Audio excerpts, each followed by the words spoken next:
natanong ko na rin po to kay Chair Luistro kahapon.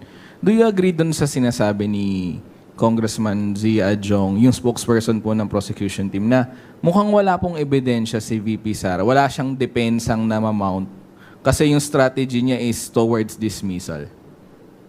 Siguro po sa private prosecutors po natin.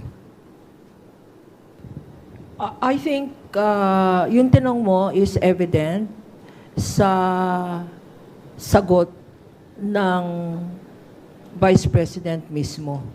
Kasi napakakapal ng sagot, pero ang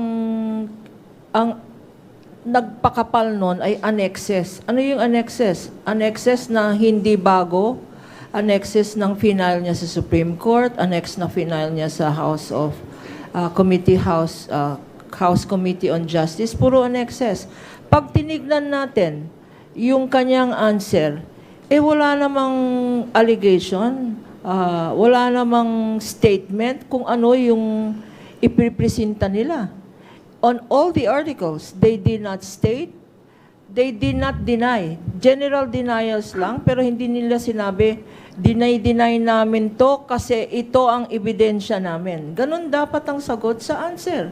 All 4 articles of impeachment, wala pong sinabi kung bakit dinideny niya ang culpable violation of the Constitution, ang grave threats, ang bribery, ang unexplained wealth, ang betrayal of public trust. Wala siyang sinagot doon. Walang sinabing we have witnesses to show or this is our evidence. Wala. Question na naman niya, inulit na naman niya. Jurisdiction, 1-year ban, due process. At saka, partial daw ang House Committee on Justice, nag-mini trial, abusive daw ng coercive power sa subpoena, at gumawa pa ng sariling ebidensya ang House Committee on Justice beyond the impeachment complaints. Ngayon, sa tanong mo, tama ba ang sinabi ng spokesperson ng House? Ang sagot, oo. Kung meron kang ebidensya, ba't katakot na sagutin sa answer?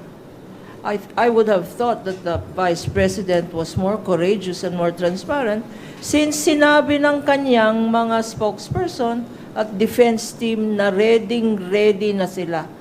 At maalala natin, ang sinabi niya noon, to quote a previous, maybe long time statement, meron daw bloodbath na mangyayari.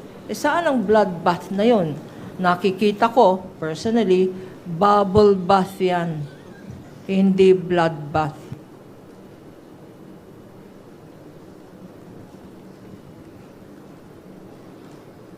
Sige po, sir. Sige po. Yeah. Well, it's hard to second guess the defense of. It's hard to second guess the intention of the defense, no. But that is their position. So for us, no, we will just because the burden of evidence right now is with the prosecution. So we just have to establish our case, regardless of their defense, whether it's pure denial or legal, whatever it is. So we just concentrate on how to establish our cause of action as indicated in the articles of impeachment.